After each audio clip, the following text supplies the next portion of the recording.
TheJbeans.net.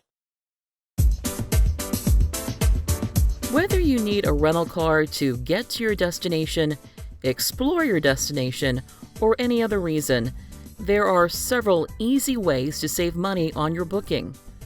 We're here to share 3 tips that could help you save hundreds of dollars the next time you book a rental car. Our first tip is to keep checking prices after you've booked your rental car. The nice thing about most rental cars, compared to airline tickets and other travel purchases, is that you don't prepay for the reservation. This means that if you have a rental car booked and you find a cheaper price on the same rental car, you can cancel your existing reservation and book the new, cheaper reservation for no additional cost. And you can do this as many times as you want, up until the day you pick up the car. For example, in the spring of 2018, we started tracking the price of a full-size rental car for a hypothetical family vacation to Orlando, Florida, during the busiest time of the tourist season, the first week of July. We planned on picking up the rental car on Saturday, June 30th, and returning it on Sunday, July 8th, for an 8-day rental. It should be noted that we track the top 8 North America rental car companies to ensure the prices we observed included a reasonable level of service. The first price for our full-size rental car was $375 total, which wasn't too bad.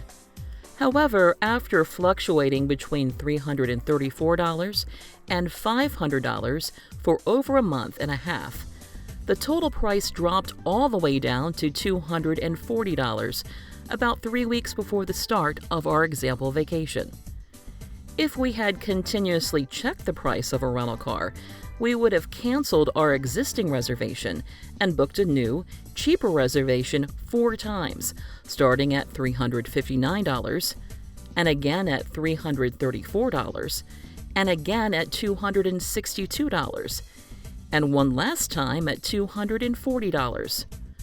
Doing those rebookings would have saved us $135, or 36%, from the original booking price.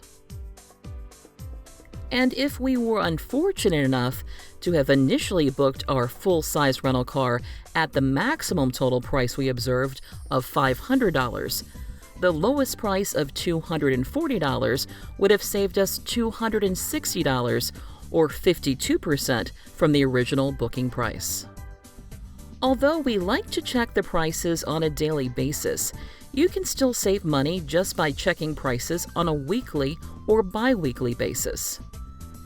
Be aware that this book it and check it approach, as we call it, only works with rental car reservations that do not require prepayment at the time of your booking. Rental car companies and sites like Hotwire, Priceline, and others provide discounts for paying at the time of booking, and this tip will not work for those.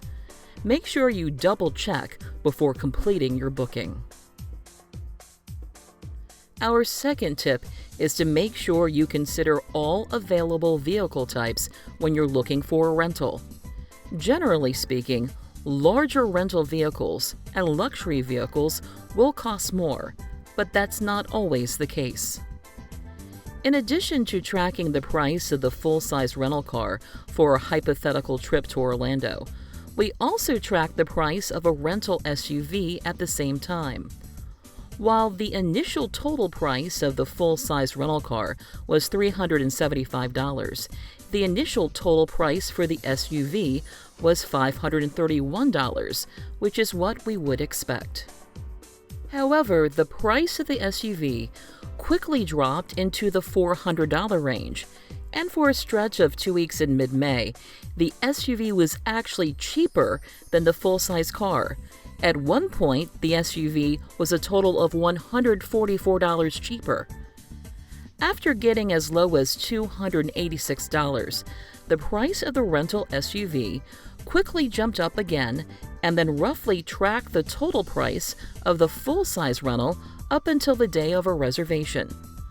The cheapest total price we saw for the rental SUV was $256, which was $275 or 52% cheaper than the original booking price.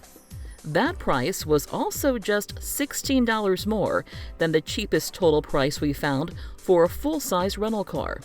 Depending on what kind of vehicle you prefer or need, that $16 might be well worth it to rent an SUV. Finally, our third tip is to make sure you consider all the rental car locations available in the area you're looking at. This includes checking both the rental car companies located at the airport and the standalone companies located off-site and not associated with the airport. Instead of using the same hypothetical Orlando vacation for this tip, we decided to look at another hypothetical family vacation during the first week of July to Boston, Massachusetts via Boston Logan International Airport. In addition to the rental car companies located at the airport, there are also rental car companies located off-site, about a 10 to 15 minute drive away from the airport. For the entire time we track prices, mid-May to the end of June, the total cost of a full-size rental car at an off-site location was cheaper than the total cost of a full-size rental car at the airport. In fact, for a 2-week stretch in early June, the total cost of the off-site rental car was over $200 cheaper, or more than 50% less expensive. For that amount of savings, you could easily get a taxi, a ride share, or use public transportation if it's available to get from the airport to the off-site rental car company and still save a lot of money. It doesn't matter why you need a rental car, you can still save money using these 3 tips. Book it and check it. Consider all available rental vehicle types. And consider all available rental car locations.